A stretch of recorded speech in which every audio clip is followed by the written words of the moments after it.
Dans les vidéos de cette saison 2025-2026, j'ai beaucoup plus que d'habitude abordé des questions de neurochimie. J'ai d'abord fait une vidéo assez dense sur la ritaline ou le méthylphénidate qui est ce qu'elle est, hein. C'est-à-dire une vidéo qui se permet pas mal d'approximations sur le fonctionnement des neurones et l'action de la ritaline sur certains d'entre eux, mais dont le but était bien davantage de parler de la perception qu'ont la population générale et la psychiatrie de cette molécule et des conséquences que ça a sur la difficulté à se la faire prescrire. Ensuite, j'ai continué à creuser ces sujets, mais en commençant par les fondations. J'ai fait une vidéo sur le système nerveux autonome parce que, avant de parler de molécules qui agissent sur des récepteurs spécifiques, il fallait poser la mécanique de base. Le sympathique, le parasympathique, ce que ça fait quand ça se dérègle et pourquoi cette régulation-là, elle est centrale pour comprendre notamment pourquoi le trauma rend instable. Et puis récemment, j'ai fait une vidéo plus précise sur la dopamine et la noradrénaline qui posaient des concepts qu'on va beaucoup mobiliser aujourd'hui, en particulier la courbe en U inversée et l'idée que la zone d'efficacité d'une molécule peut varier énormément d'une personne à l'autre. Ces trois vidéos, elles partageaient une même limite. Elles parlaient de mécanismes, de ce qu'on sait, de ce qu'on suppose, mais elles ne parlaient pas de ce que ça fait, de ce que c'est de l'intérieur que de prendre une molécule, d'avoir un système atypique, de vivre des expériences que ne vivent pas la plupart des personnes qui nous entourent. Et je suis persuadé d'un truc, c'est que même si on a toutes et tous des fonctionnements extrêmement différents, des réactions extrêmement différentes aux molécules et une perception et des attentes différentes vis-à-vis de notre fonctionnement, et pas comprendre de façon très précise, très individuelle comment fonctionne une personne ou comment on pourrait interpréter qu'elle fonctionne, ça peut permettre de mieux nous comprendre nous-mêmes. Pas forcément parce qu'on va s'identifier à cette personne ou pas forcément parce qu'on va décalquer ce qui est vrai chez l'autre sur soi, mais pour avoir une grille plus fine, plus nuancée et plus humble de ce qui se passe dans un cerveau humain. Et ce que personnellement je trouve ultra passionnant, c'est particulièrement de partir de ce qu'une molécule censée agir d'une manière précise peut faire chez quelqu'un chez qui ça se passe jamais comme prévu avec les molécules. Et encore plus quand cette molécule c'est le méthylphénidate, parce que la ritaline, comme je l'ai déjà dit, c'est la molécule de l'espoir et des horizons lointains pour un paquet de gens. C'est celle qui est super dure à se faire prescrire et qui, une fois qu'on l'a, nous fait anticiper une déception qui remettra en cause plein de trucs qu'on a déjà sacrément galéré à revendiquer tout en se sentant légitime de le faire. Nicolas Galita, j'ai déjà parlé de lui, vous le connaissez peut-être, et si c'est pas le cas, j'ai mis des liens vers ses réseaux en description.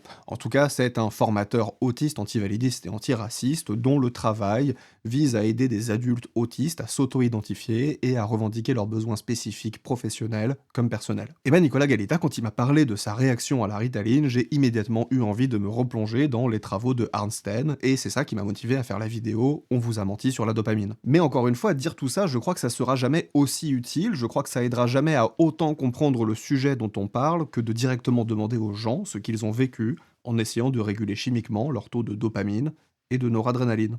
On va faire un truc très youtubesque, on va faire Salut Nicolas! Salut Za! Comment tu vas? Ça va, même si je suis très frustré de ne pas réussir à avoir la pilule magique du capitalisme, c'est de ça qu'on va parler aujourd'hui. Enfin, Bah à ce ouais. qu'elle marche sur moi, je l'ai eu, mais j'ai pas réussi à ce qu'elle marche sur moi. Bah c'est ça, c'est que toi déjà tu l'as eu, ce qui est en vrai la première étape normalement la plus galère. Ah, mais je l'ai eu au noir. Je l'ai pas eu, je l'ai pas eu par une ordonnance sécurisée. J'ai demandé à d'autres personnes TDAH de me filer leur un cachet et j'ai essayé comme ça. Ça, t'es ok à ce que ce soit diffusé. Tout à fait ok que ce soit diffusé. Ça marche. Bon, bah, du coup, est-ce que tu peux me raconter déjà comment t'en es arrivé à dire, bon, bah, je vais prendre du méthylphénidate? Qu'est-ce que ça a été quoi ta réflexion derrière ça, ou en tout cas tes espoirs?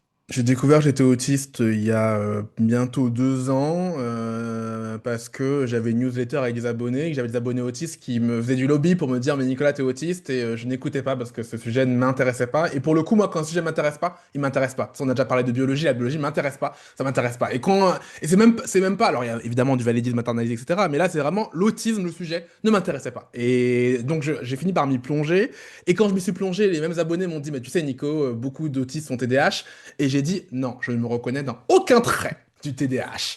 Elles m'ont dit ok, ok. J'ai quand même lu 3 livres pour être sûr. Je me suis toujours pas reconnu. Alors en vrai, je me suis reconnu, mais il y a des traits qui sont explicables par l'autisme, et du coup, tu te dis bah en vrai, oui, je suis juste autiste.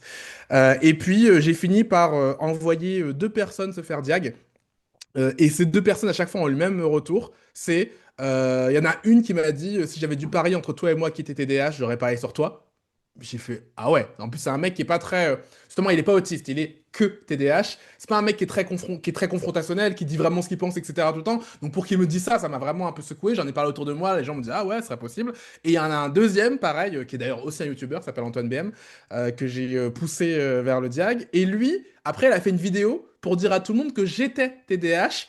Il s'est pas rendu compte que moi, je m'identifiais pas comme ça. Il a même pas fait exprès. Il s'est Ah juste dit, ouais. en fait, le mec est comme moi, donc c'est sûr. Et bah, j'ai fini par du coup me faire violence et aller booker un psychiatre pour obtenir le méthylphénidate. Ce psychiatre a annulé le rendez-vous le mercredi pour le jeudi. Sauf que c'était mercredi 4 pour jeudi 12. En fait, ça faisait 10 jours qu'il avait annulé, que j'avais pas vu, qu'il m'avait proposé des choses. Et comme je n'ai pas l'application disponible, je n'en étais pas rendu compte. Donc en vrai, c'est pas sa faute. Il avait annulé très longtemps avant. Mais dans le désespoir, je me suis dit, vous savez quoi, c'est bon. Allez, vas-y, je vais tester le méthylphénidate. Passez-moi des cachets. Je vais tester. Parce qu'en vrai, je m'impose. Moi, je suis très anti-diag en vrai. Je m'impose ce truc de diag parce que j'ai la seule manière d'obtenir légalement et gratuitement du méthylphénidate et sous supervision. J'avais déjà essayé d'ailleurs de le faire avec un médecin généraliste qui a failli accepter mais qui a fini par avoir peur. Et donc voilà, donc je teste Medikinet 10 mg catastrophe. 10 milligrammes, tu testes d'abord en libération prolongée, c'est ça? Oh, mais ouais, Medikinet libération prolongée. Le moment où tu prends le médicament, est-ce que pour toi c'est un truc de... Ça va être une révélation, c'est-à-dire c'est le moment où... Tu sais, je pense que quand tu dis je suis anti-diag, t'es évidemment contre les trucs de biocertification et de cette idée que en fait, il faudrait justifier d'une entité biologique à l'intérieur de nous-mêmes pour pouvoir dire ce qu'on est, etc. Pour autant, est-ce que tu as une petite voix du validisme intérieur qui te dit si ça marche, ça veut dire que c'est vrai? Non. Non. Non, non. Surtout qu'en plus, je sais qu'il y a des TDAH sur qui ça marche pas. Donc en fait, que comme ce lien il est pas établi, je me dis pas ça. Et Mais il y a des gens qui sont pas TDAH sur qui ça marche très bien. en plus. Par contre, là où tu as raison quand même, c'est je me dis quand même, je suis sûr de moi. Parce qu'à ce moment-là, je suis pas entièrement sûr de moi, contrairement à l'autisme où je suis très très sûr. Il faut savoir que le TDAH, c'est les gens qui me le disent. Alors que l'autisme, je suis très conscient.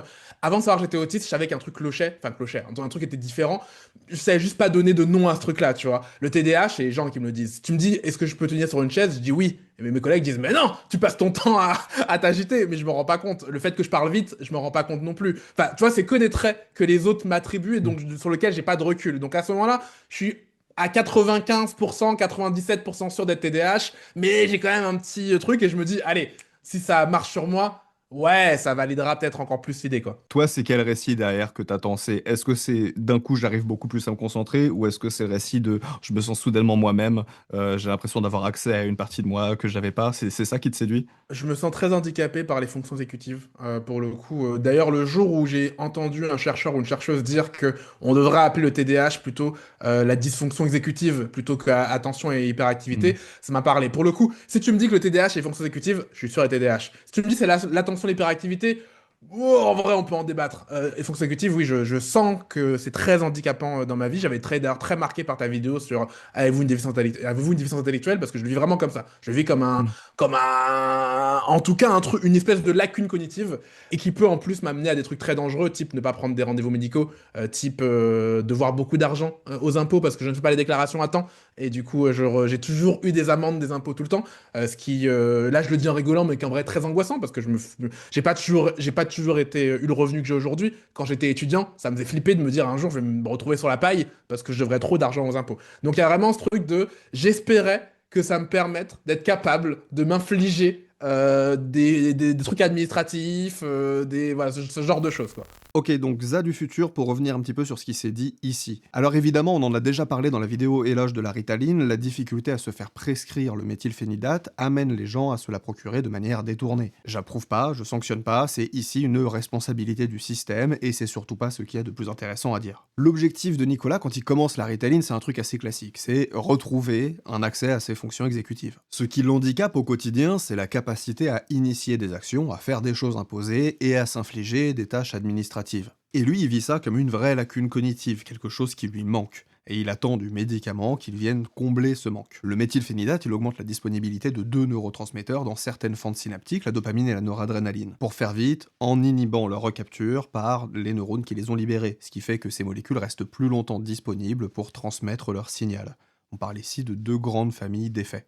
La première, c'est la dopamine, hein, sur certains récepteurs, elle permet l'inhibition des informations parasites, donc le tri entre ce qui est pertinent et ce qui ne l'est pas. Elle joue aussi un rôle dans le maintien d'une représentation mentale dans le temps, c'est-à-dire la capacité à garder une idée active dans son cerveau assez longtemps pour pouvoir agir dessus, ne pas l'oublier au bout de quelques secondes, ne pas la voir remplacée immédiatement par une autre idée, etc. Quand ce maintien il fonctionne mal, on a une personne qui démarre une tâche et qui 3 minutes plus tard a oublié pourquoi elle est debout devant le frigo. Et puis donc la deuxième, c'est la noradrénaline, elle module la vigilance sur deux plans. Au niveau du cerveau, elle règle le niveau d'éveil, la capacité à rester attentif, et au niveau du reste du corps, elle pilote ce qu'on appelle le tonus sympathique, c'est-à-dire le niveau d'activation de cette partie du système nerveux autonome qui nous prépare à réagir à notre environnement, c'est-à-dire bon bah voilà, l'accélération cardiaque, la dilatation des pupilles, l'inhibition de la digestion, etc. On en a déjà parlé. Donc dit autrement, le tonus sympathique, c'est le niveau de base auquel notre corps est prêt à réagir. Quand il est trop bas, on est en difficulté pour s'activer, pour initier. Quand il est trop haut, on est dans un état d'alerte permanent qui parasite la pensée et qui rend chaque sollicitation extérieure potentiellement menaçante. Ce qu'il faut retenir et qui va devenir central dans la suite de l'entretien, c'est qu'il existe ce qu'on appelle une courbe en U inversée.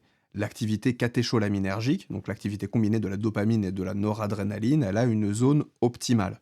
À gauche de la courbe, on n'arrive pas à trier les informations, à maintenir une attention et à initier des actions. À droite de la courbe, le tri devient chaotique et tout ce qui est autour de nous devient en mesure de capter notre attention de la même manière. Donc la capacité de se mettre en mouvement, elle est tout autant impossible, mais pour d'autres raisons. Le méthylphénidate, son rôle, c'est de ramener les deux catécholamines, donc la dopamine et la noradrénaline, dans la zone optimale, mais du coup à condition que la personne soit en dessous, donc à gauche de la courbe.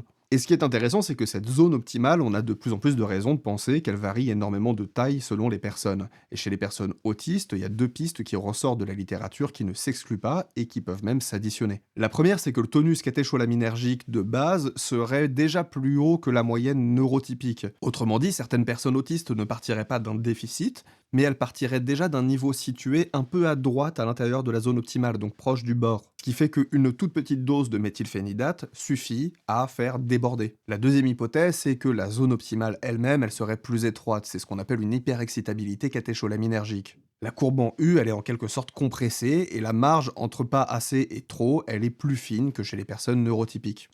Dans les deux cas, le résultat observable, c'est le même. On passe très vite du pas assez au trop. Ça veut dire que pour une même dose de méthylphénidate, une personne peut se retrouver dans la zone utile et avoir l'effet escompté, et une autre personne peut encore être trop basse et n'avoir pas encore d'effet du tout, et une troisième personne peut passer d'un coup de l'autre côté de la courbe et avoir un effet qui ressemble à tout, sauf à ce qu'on attend d'un psychostimulant. Et cette personne-là, potentiellement, elle pourrait avoir besoin d'une toute petite dose hyper bien ajustée pour que ça marche. Si c'est vrai, et on va voir que chez Nicolas, c'est quand même très probablement ce qui se joue, alors la réponse aux médicaments ne peut pas fonctionner comme test du diagnostic. Une personne TDAH peut mal répondre parce qu'elle est dans une fenêtre qui est étroite, et une personne non TDAH peut bien répondre parce qu'elle bénéficie juste d'une augmentation catécholaminergique à l'intérieur de sa zone utile à elle, mais sans la dépasser.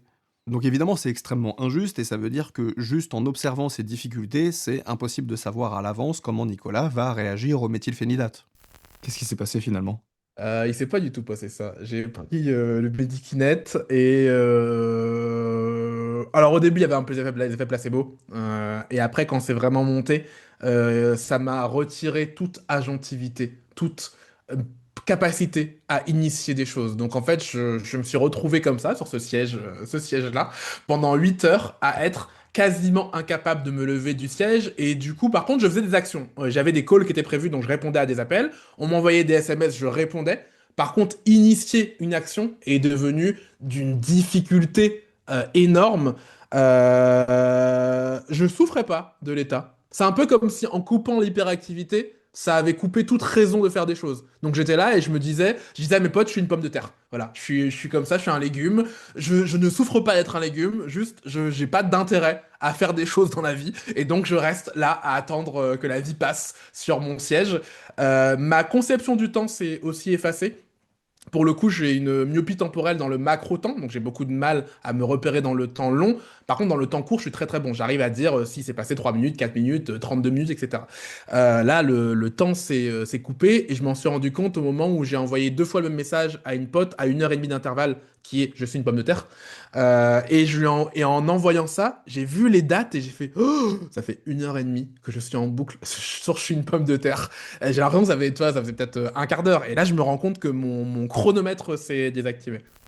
À nouveau aux du futur, parce que là, il y a deux choses qui viennent d'être dites et qui sont hyper importantes. La première, c'est ce qu'on appelle la persévération. Une pensée, un mot, une image qui s'installe et qui ne veut plus partir. C'est pas Nicolas qui choisit de répéter je suis une patate, c'est que cette représentation-là, cette idée-là, elle occupe tout l'espace mental disponible et elle ne laisse aucune place pour qu'une autre vienne la remplacer. Et c'est un signe assez classique d'un excès dopaminergique, et plus précisément de saturation des circuits striataux qui verrouillent des boucles cognitives et motrices au lieu de les laisser circuler. La deuxième, c'est l'effondrement de la perception du temps. C'est en gros 1 heure et demie qui peut être perçue comme un quart d'heure. Ce que Nicolas y décrit, ça rejoint ce qu'on appelle la myopie temporelle, donc il utilise le mot lui-même, et c'est une altération de la perception des durées qui est assez bien documentée dans le TDAH. Et ce qui est intéressant aussi, c'est que Nicolas il dit avoir ça dans le macro-temps, même sans méthylphénidate, mais qu'il n'a pas ce problème sur le temps court. Or, sous méthylphénidate, c'est justement le temps court qui s'effondre, et la perception du temps court, c'est aussi de la dopamine au niveau du striatum et du cervelet. Donc deux symptômes qui pointent vers la même chose, une saturation du côté dopaminergique de la courbe en U.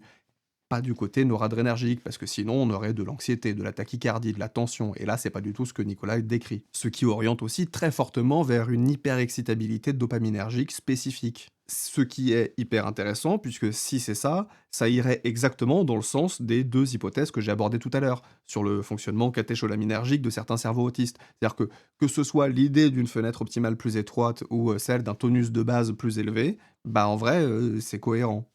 Est-ce que rétrospectivement, tu as une idée de à quel point est-ce que c'était présent le... Alors moi, tu m'avais dit je suis une patate, c'était quoi? C'était plutôt pomme de terre, plutôt patate le terme? J'ai dit les deux Ouais. indéfiniment, indifféremment. Et du coup, tu as une idée de à quel point c'était présent? C'est-à-dire, est-ce que tu te perçois une espèce de voix qui fait je suis une patate, je suis une patate, je suis une patate? Ou est-ce que c'était une idée sur laquelle ponctuellement tu revenais?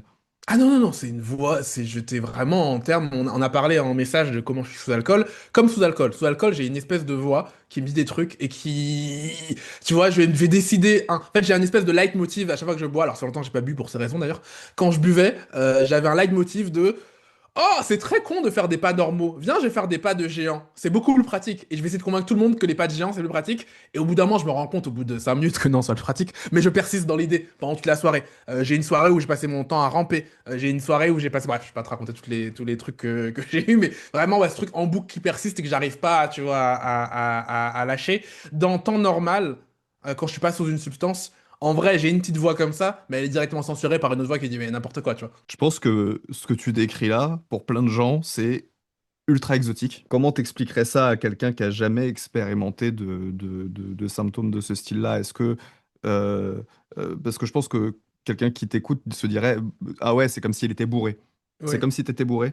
Bah, là, tout à l'heure, je viens de décrire littéralement des symptômes enfin, des trucs que je fais quand je suis bourré. Le point commun de l'alcool et du date chez moi, c'est ce truc de pensée intrusive et aussi de difficulté à m'empêcher de le dire à des gens. Donc, tu vois, j'arrive pas à m'empêcher d'écrire je suis une pomme de terre à des gens, même si je me dis, c'est pas très intéressant comme phrase. Et donc, ouais, ouais, j'ai beaucoup de mal. En fait, c'est un peu comme si mon organe de la censure, déjà, il se désactive un petit peu. Donc, c'est plus dur de m'empêcher de faire des choses. Et en plus, mon organe qui fait que on lâche des choses, pareil, il diminue. Parce qu'en fait, dans la vie, j'essaye des choses et je les lâche.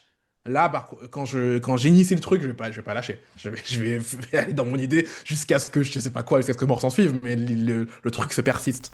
Alors là, ça peut vous paraître complètement contradictoire, ce parallélisme presque parfait entre d'un côté l'alcool, un dépresseur du système nerveux, et de l'autre le méthylphénidate, un stimulant. On devrait techniquement pas avoir les mêmes effets. Et pourtant, que ce soit la difficulté à se censurer, les pensées en boucle, les leitmotifs qui s'installent et qui n'arrivent plus à lâcher, bah on retrouve dans les deux cas exactement la même phénoménologie. L'alcool, il va interagir avec deux choses dont on n'a pas encore parlé sur cette chaîne. Ça viendra un jour, mais en gros, pour faire très vite, l'alcool, c'est un antagoniste du glutamate et un agoniste du GABA. Et plus précisément, il potentialise les récepteurs GABA-A. Et ça, c'est les mêmes récepteurs qui sont influencés par les benzodiazépines, hein, donc le Xanax, le Tranxène, le Valium, etc. À la différence près que les benzodiazépines, ils ont un effet qui plafonne. Les benzos renforcent l'action du GABA, mais ne peuvent pas aller au-delà d'un certain seuil, ce qui contribue notamment au fait que la surdose, elle est souvent moins mortelle.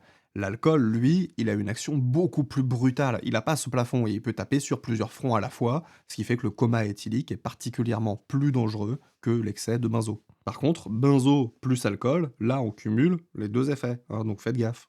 Le GABA, son rôle, c'est en gros d'être un des neurotransmetteurs inhibiteurs du cerveau. Il va freiner l'activité neuronale pour calmer ce qui s'y passe. La région du cerveau qui est particulièrement sensible à ça, c'est le cortex préfrontal, l'endroit où se passe justement le tri, la censure et l'inhibition des pensées intrusives. Donc sous alcool, le cortex préfrontal s'éteint progressivement, il ne trie plus, il ne censure plus les informations qui ne sont pas pertinentes, et sous méthylphénidate, quand on dépasse la zone optimale de la courbe en U inversée, le cortex préfrontal, il est au contraire sous un signal constant et beaucoup trop fort. Et donc, en fait, les neurones préfrontaux, ils vont être saturés, ils vont perdre leur sélectivité et ils se désorganisent. Et puis, à la fin, en fait, le résultat, c'est le même. Donc vous n'êtes pas comme ça sous alcool, et peut-être pas sous méthylphénidate, mais dans une hypothèse dans laquelle Nicolas a une fenêtre utile plus étroite, l'alcool, il va le pousser encore plus facilement à gauche de la courbe, et la ritaline à droite de la courbe. Et donc ces deux réactions qui sont complètement opposées, oui, on l'a dit au début, mais qui, chez une personne dont la fenêtre utile est plus étroite, font la même chose. Parce que la fenêtre, elle est plus étroite dans les deux sens. Et si on prend ces données au sérieux, ça nous dit d'ailleurs exactement ça, que l'hypothèse de la fenêtre étroite devient la plus crédible pour Nicolas. Parce qu'un tonus de base plus haut, ça expliquerait la vulnérabilité au méthylphénidate, mais ça expliquerait pas du tout la vulnérabilité à l'alcool. Et d'ailleurs, ce serait même le contraire. S'il était de base plus à droite de la courbe, il devrait être protégé de ce déplacement vers la gauche que produit l'alcool. Je sais pas si t'as vu ma vidéo sur la dopamine que j'ai sortie récemment. Ouais, sur la Euh, noradrénaline plutôt. Enfin, la Ouais, du dopamine et la coup, noradrénaline, ouais. qui était une excuse pour parler de noradrénaline. Je parlais exactement de ça, de comment est-ce que le récepteur D1 va avoir cet effet inhibiteur des informations parasites. Donc là-dessus, je pense que c'est exactement là-dessus que tu te reconnais. Et en fait, ouais, c'est exactement ça que tu décris, c'est une hyperdopaminergie. Alors c'est des hypothèses qui sont très récentes et qui sont pas très stables encore, mais la zone intéressante, donc la zone utile, on se demande si chez les personnes autistes, elle serait pas beaucoup plus courte. Ok. Et du coup, la question, c'est est-ce que toi, en temps normal, c'est ton problème, ça, de pas pouvoir faire le tri entre les idées? C'est-à-dire, le fait que tu pas de fonction exécutive, est-ce que c'est parce que t'as pas une bonne représentation de l'idée dans le temps, c'est-à-dire que tu es capable d'oublier immédiatement ce que tu vas faire, ou est-ce que c'est parce que tout prend autant d'importance, c'est-à-dire je suis une patate est également, et à point égal, à part égale aussi important que les actions que tu dois faire pour survivre? Sans le méthylphénidate, j'ai pas cette impression. Sans le méthylphénidate, je me reconnaissais plutôt dans la vidéo que t'as fait sur tu sais, le truc de carte muette. J'ai l'impression par contre que ça Mhm. c'est vrai, que quand mon cerveau essaye d'évaluer si c'est intéressant de faire le ménage, ça répond carte muette, donc ça répond démarre-de-toi, on sait pas, tu vois. Et du coup, comme on sait pas, je peux ni déléguer ni faire. Parce que si ça me répondait c'est pas intéressant, je pourrais le déléguer. Si sa réponse est intéressante, je pourrais le faire. Mais en tout cas, je n'arrive pas à décider. Et c'est aussi une forme d'anxiété. En vrai, il y a des tâches qui me rendent, qui me font monter une anxiété. Un peu comme, tu vois, quand t'arrives pas à mettre une aiguille dans le chat, enfin un fil dans le chat d'une aiguille, j'ai la même impression, j'ai la même douleur quand j'essaye de faire des tâches administratives et que j'essaye de me mettre à faire le ménage et ce genre de choses. Mais sinon, hors de ces choses de fonctions exécutives et de ménage et d'administratif, etc., j'ai pas trop, j'ai l'impression, de mal à prioriser parce qu'en fait, en fait, j'arrive à suivre mon plaisir. En fait, mon plaisir est ma boussole. Donc, je suis là et je fais ce que j'aime bien. Et puis, je fais des trucs que j'aime bien pendant la journée et let's go. Mais comme j'aime pas faire le ménage, et encore que, non, j'aime pas me mettre au ménage. Mais pendant le ménage, en vrai de vrai, le ménage, en soi, une fois lancé, c'est une activité que j'adore parce que ça me calme, je peux écouter un podcast, etc. Mais c'est comme le sport. C'est aussi dur que de me mettre à aller faire du sport. Mais une fois dedans, en vrai, c'est cool. Comme on dit, du coup, sur la dopamine, tu as accès au wanting et pas au liking. Enfin, non, l'inverse, t'as pas accès au wanting, mais tu as accès au liking. Donc, tu peux prendre du plaisir à faire les choses. Par contre, démarrer l'initiation de la chose, la volonté d'aller se diriger vers la chose, c'est beaucoup plus difficile. Et sous méthylphénidate, tu prends du plaisir à faire les choses une fois qu'on t'a sollicité pour que tu puisses les faire? Ah, bonne question. Sous méthylphénidate, de toute façon, je suis en état de plaisir tout court. Je suis là, et ça va. Euphorique. Non, je suis pas euphorique. Je suis pas euphorique. Juste, je suis. C'est plus. Tu vois ce que les moines, ce que les gens disent quand ils ont l'air de vivre quand ils font les méditations, tu vois. Un truc de ouais, je suis là et ça va. Quoique, En te disant ça, je me rends compte quand même que je rigole beaucoup sous méthylphénidate. En vrai de vrai. Pourquoi je répète aussi aux gens que je suis une patate? C'est que ça me fait rigoler quand je le dis, ça me fait sincèrement Mm. rigoler. Là, ça me fait rigoler par absurdité. Mais quand je suis Oui, sous méthylphénidate, ça me fait rigoler premier degré. Je suis vraiment, je trouve ça vraiment très rigolo de dire à des gens que je suis une patate. le mot patate a un potentiel comique Patate a un inhérent potentiel quand même, enfin on comique. va pas se Oui. mentir sur... Oui. Mais tu vois, je me suis retrouvé même à rigoler. Tu vois, j'étais sous méthylphénidate, je fais des audios parce que sous méthylphénidate, j'arrive plus à écrire sur mon téléphone. C'est déjà dur d'écrire sur mon téléphone quand je suis pas dessus, mais quand je suis sous méthylphénidate, c'est très compliqué, donc je fais que des vocaux.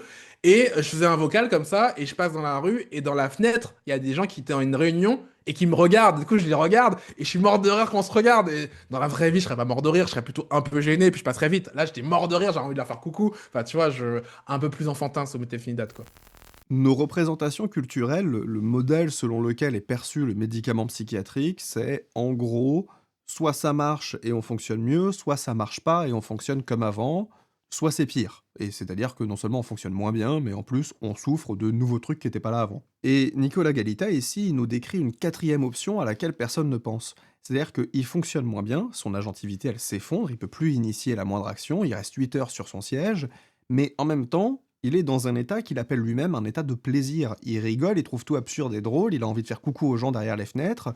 Donc en fait, il est dysfonctionnel, mais il ne souffre pas d'être dysfonctionnel. Et ça, c'est une case mentale qu'on n'a pas. La psychiatrie, quand elle évalue un traitement, elle regarde principalement deux choses. Est-ce que le symptôme a diminué et est-ce que la personne souffre moins? Et là, la réponse, elle est hybride. Le symptôme, il n'a pas diminué, il a empiré, et la souffrance, elle n'a pas augmenté, elle a disparu. Et donc la question presque philosophique derrière ça, c'est mais comment on qualifie ce genre d'expérience?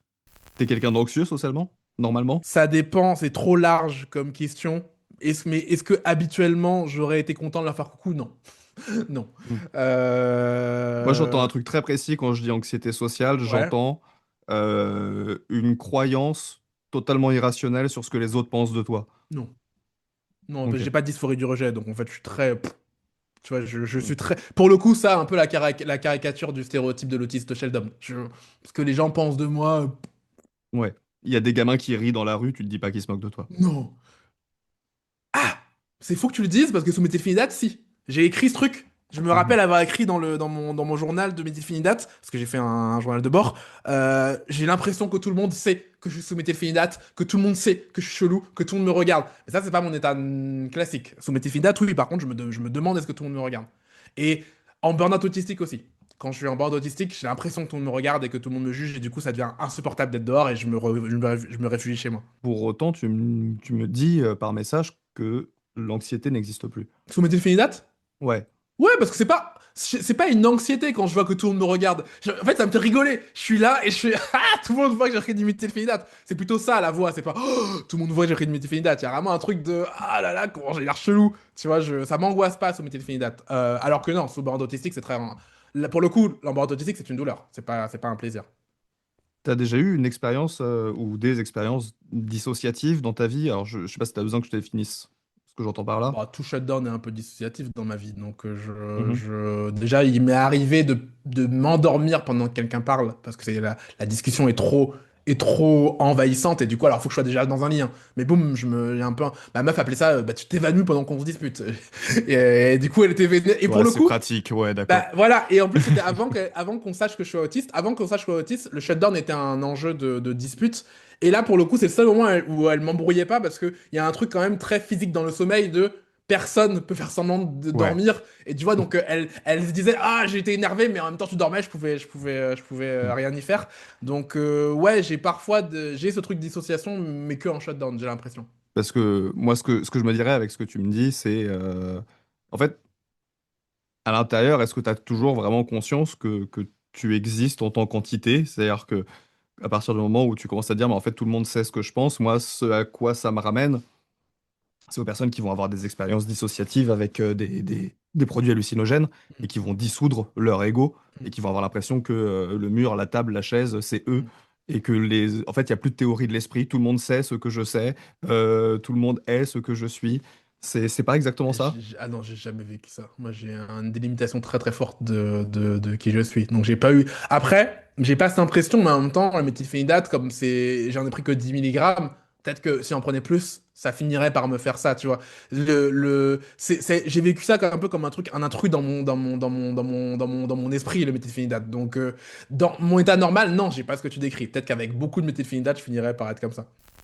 Ce que Nicolas vient de décrire, c'est un symptôme qui existe et qui a un nom, donc ça vaut le coup de s'arrêter 2 secondes. L'impression que tout le monde sait qu'il est sous méthylphénidate, et donc pas juste qu'on le regarde parce qu'il a l'air bizarre ou qu'on le juge, mais que les gens connaissent l'information précise qui est dans sa tête. Ça s'appelle des idées de référence. C'est l'impression que les événements extérieurs, les regards et les comportements des autres sont en lien avec nous-mêmes et avec des pensées très précises qu'on a dans la tête. Et c'est encore une fois un symptôme hyper classique des excès dopaminergiques. Je disais dans ma vidéo sur la dopamine que les psychostimulants pris à très forte dose, et donc aussi la L-Dopa, pouvaient déclencher des épisodes psychotiques chez certaines personnes. Et bah là, c'est exactement de ça dont on parle. Alors, je précise, je ne dis pas du tout que Nicolas, à ce moment-là, il est en train de faire un épisode psychotique. Il est juste un étage en dessous, dans un truc très transitoire, et qui garde sous contrôle critique. C'est-à-dire que il continue de savoir que ce qu'il est en train de vivre, c'est l'effet du produit. Pour l'instant, ça donne peut-être l'impression que ça nous donne pas plus d'informations sur ce qui se joue dans le cerveau de Nicolas, mais justement, si. Parce que ce qu'il décrit, normalement, ça apparaît pas à 10 mg de Ritaline. Je le dis plus tard, hein, mais la dose qu'il prend à ce moment-là, c'est une dose pédiatrique. C'est la dose qu'on donne aux enfants. Donc quand je dis que son cerveau sature très vite, c'est qu'il sature vraiment très vite. Dans ton état normal, tu connais ce qu'on... Enfin, tu connais forcément, mais est-ce que c'est un truc qui est très présent chez toi, la sous-stimulation? Ce truc-là de il faut que je fasse un truc, mais genre, il y a rien qui vient me stimuler et m'apporter ce dont j'ai besoin. Ouais, c'est même, je l'ai pas dit tout à l'heure, mais c'est aussi une des motivations pour lesquelles je veux prendre méthylphénidate. C'est que mon pote qui en prend, il me dit, j'ai plus de jours off. Moi, j'ai beaucoup de jours off où je suis là. Bah, typiquement ce matin, je me suis levé tôt exprès parce que là, je pars en week-end. Et donc, si je veux pouvoir écrire mes emails, là, j'ai une semaine d'emails à écrire. Si je veux pouvoir écrire mes emails, il aurait fallu que je les écrive ce matin.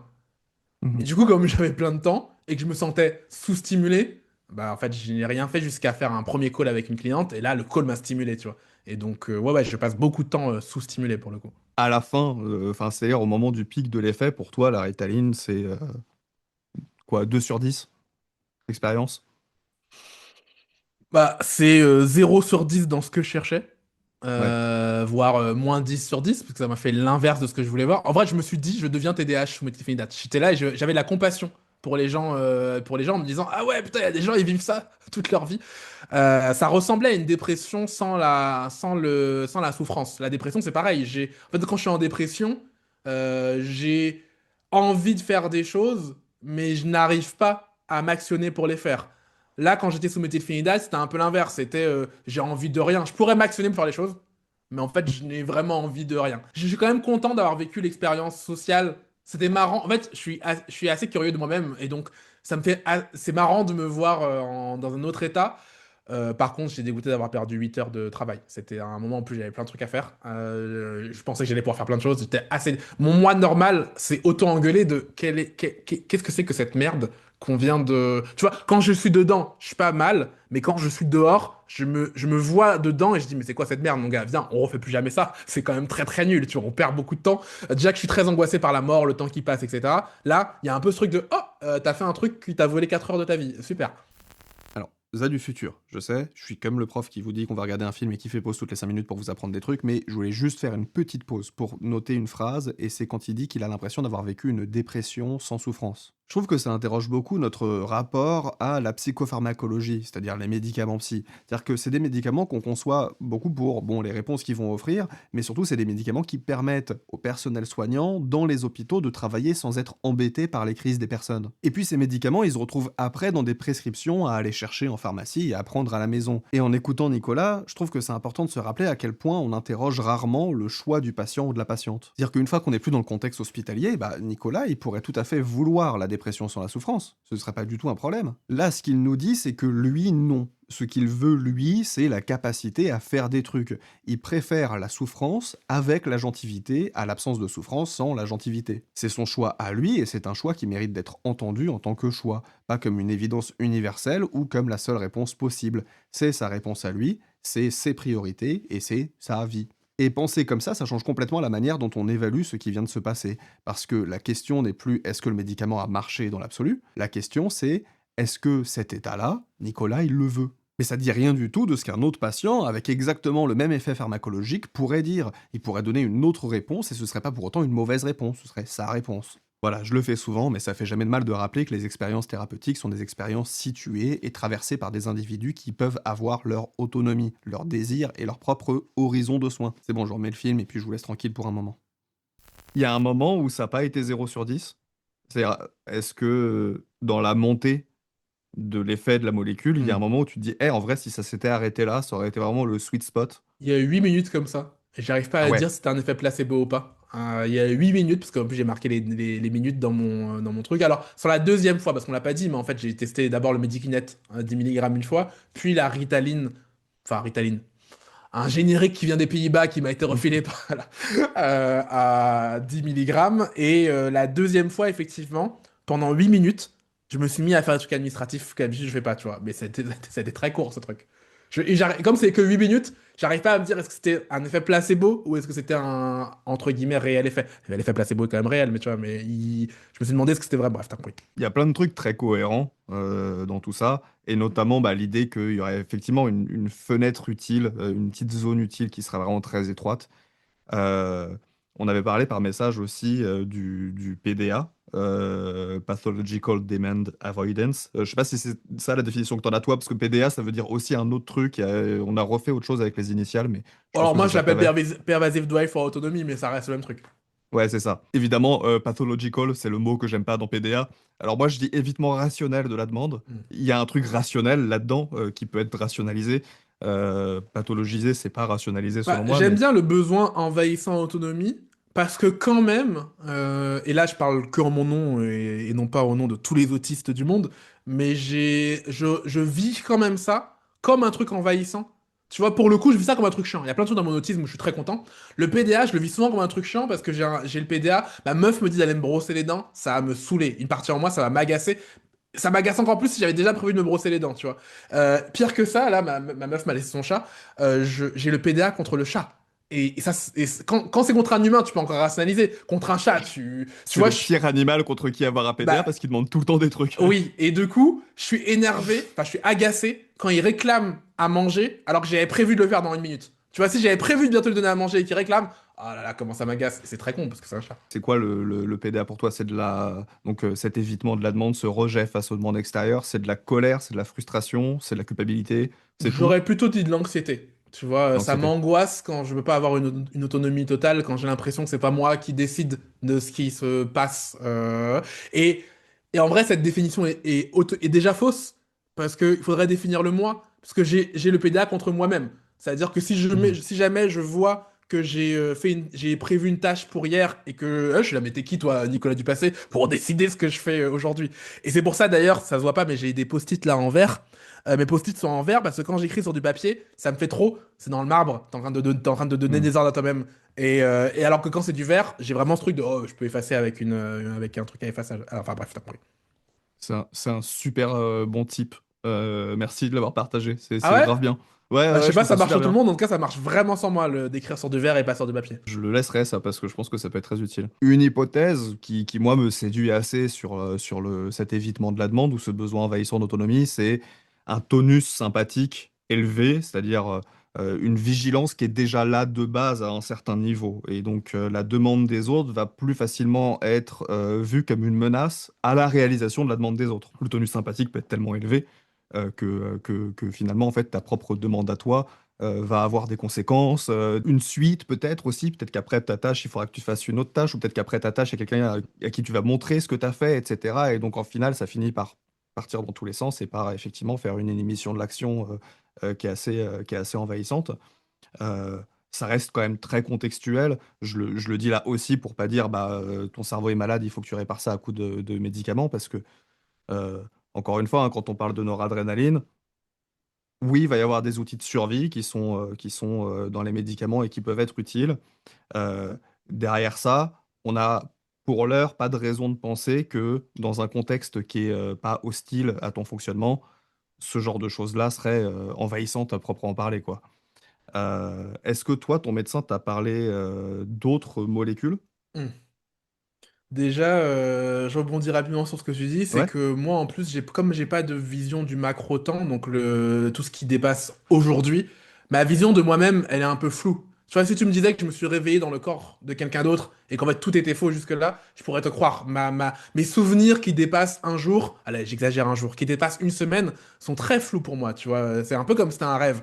Et du coup, c'est aussi ça qui fait que j'ai peut-être le PDA comme moi-même, c'est que le concept de moi à part le mois de maintenant, j'ai beaucoup de mal. Ce qui fait que tous les conseils de dev perso, de bouddhisme, de soi dans l'instant présent, je suis là, mais de toute façon, bah oui, mais on Il a n'y le a pas choix. d'autre instant. Ouais. Ouais, on a le choix de faire autrement. Pour revenir à ce que m'a dit Psycha, parce que oui, après ces deux expériences, j'ai fini par voir un psychiatre. On a juste fait le DIVA pour l'instant, donc l'entretien structuré pour évaluer le TDAH. Il m'a dit qu'il avait la foi sur le fait que la Ritaline marcherait, parce que là, je l'ai pratiqué de manière sauvage. J'ai pas très bien compris ce que ça changeait. Est-ce que la Ritaline, elle sait quand tu la pratiques de manière sauvage? Elle a un cerveau. Donc il est assez confiant et il m'a dit qu'il y avait d'autres molécules. Il n'a pas nommé les molécules, mais il m'a dit au pire ça marche pas, on essaiera d'autres molécules qu'il n'a pas nommées. Ok. Moi, ce que je veux faire aussi, c'est essayer de montrer que il y a pas un sens à donner la Ritaline en se disant, bon, bah, si je suis plus concentré avec, alors dans ce cas, je vais prouver que je suis TDAH. Il y a un peu un sens à dire si je me sens vraiment moi-même et que j'ai accès à un truc auquel je sentais que c'était bloqué, ça peut vouloir dire quelque chose. Pour autant, bah, il y a des molécules qui ont aussi du sens. Une fois qu'on a mis le doigt sur, tiens, ce que je vis là, c'est très dopaminergique. Tiens, ce que je vis là, c'est Hmm. très noradrénergique. Euh, le méthylphénidate et les amphétamines, elles bloquent la recapture de la dopamine et la recapture de la noradrénaline. L'atomoxétine et la guanfacine bloquent la recapture de la noradrénaline, mais pas de la dopamine. Ok. Le modafinil baisse la recapture, enfin, augmente la recapture de la dopamine, mais pas de la noradrénaline. Ah donc faut pas que je prenne de modafinil, a Ah bah à priori. mon avis, là, le patate, il va être très fort. Ou le Ah, parce Batman, que selon... j'ai réussi à me procurer sur le dark web du modafinil. J'ai un cachet de modafinil et je comptais peut-être l'essayer. Toi, tu dirais peut-être faut pas essayer ça. Alors, il n'y a pas de risque en soi, hein. Le modafinil, c'est une action qui est plus DA sélective, mais qui a un mécanisme qui est quand même assez complexe, que moi je connais pas parfaitement. C'est quoi DA sélectif? DA, c'est dopamine. Il y en a qui sont beaucoup moins discriminants. Tu vois, par exemple, sur l'atomoxétine pour la noradrénaline, elle va cibler des transmetteurs de la noradrénaline sélectifs, de façon sélective. La guanfacine, elle va directement aller toucher l'alpha-2A. Donc vraiment ce qu'on cherche quand on a une baisse de noradrénaline. La guanfacine, elle a vraiment des trucs utiles. Encore une fois, comme je l'avais dit aussi dans la description de ma dernière vidéo, les meilleures études qui existent sur la guanfacine sont faites par des gens qui ont des royalties dans la vente de Hmm, la guanfacine. hmm, Euh, Moi, c'est un truc qui me gêne à titre personnel, même si ça veut pas dire que les études n'ont pas de valeur, bien sûr, parce qu'il y a quand même une revue par les pairs, il y a quand même plein de trucs bien comme sûr. ça, sauf que ça veut dire que les études sont surfinancées. Ok, donc Euh, pas de modafinil. Je retiens ça dans cette histoire. le risque avec le modafinil, selon moi, et je vais laisser aussi Za du futur me corriger si jamais je dis une bêtise ici, et c'est l'intérêt de ce qu'on fait, c'est que d'un point de vue anxiété d'initiation, d'un point de vue tout ce qui va pouvoir t'inhiber par rapport à ton tonus sympathique, ça va rien faire, Hmm. parce que ça va pas toucher la noradrénaline. Par contre, ce que ça peut faire, c'est effectivement bah, les stéréotypies qui te font rire, euh, les pensées un peu en boucle, en fait, tout ce qui va être de l'ordre du tri de tes idées. Donc, Oui, ça va être le méthylphénidate en pire. Za du futur est là pour ramasser les pots cassés, du coup il y a effectivement au moins un truc à corriger. Exactement comme on oublie systématiquement que dans le cortex préfrontal il y a extrêmement peu de DAT, donc de transporteurs de la dopamine, et que ce sont les NET, les transporteurs de la noradrénaline, qui se chargent aussi de recapturer la dopamine, et ben moi ici j'ai oublié que dans le locus ceruleus, qui est la structure qui distribue la noradrénaline dans le cerveau, le modafinil il a des effets indirects. Il inhibe aussi partiellement le NET. Donc quand j'ai dit à Nicolas que le modafinil ne touchait pas la noradrénaline, c'était un peu trop catégorique, c'est-à-dire que c'est un peu vrai, mais c'est pas totalement vrai. Il la touche beaucoup moins que le méthylphénidate, mais pas du tout. La conclusion pour lui ne change absolument rien, hein. Si son problème c'est effectivement déjà dopaminergique, ajouter du dopaminergique plus sélectif, ça pourrait ne pas être une bonne idée. Donc le verdict, ce serait du méthylphénidate en pire. Il tient techniquement toujours debout, mais il tient pour des raisons un tout petit peu plus nuancées que celles que je lui ai données pendant l'échange. Contrairement à ce dont on pourrait avoir l'impression là dans cette discussion, je déteste prendre des substances et des médicaments. Et du coup, typiquement, ça fait quasiment 8 mois que des gens me disent, allez, vas-y, essaye, essaye, essaye, tiens, on te file un cachet, on te file un cachet. Et comme je suis beaucoup dans l'évitement médical, en vrai, c'est compliqué. Tu vois, dans ma vie, j'ai pris aucune drogue à part l'alcool. Donc, aucune drogue récréative, j'entends. Tu prends du CBD à la fin de ta journée de test C'est vrai, de ton méthylphénidate c'est avec vrai. 2 A parce que c'est c'est C'est néerlandais. néerlandais. Et alors, il se passe quoi à ce moment-là? C'est vrai, j'ai pas de drogue récréative, mais c'est vrai que je prends du CBD depuis 1 an. J'en prends parce que ça calme Si mes t'es à l'aise à ce qu'on meltdowns. le dise dans la vidéo Je, d'ailleurs, hein. je- je suis à l'aise à tout. De toute façon, je suis à l'aise à tout. J'ai déjà dit dans plein d'emails.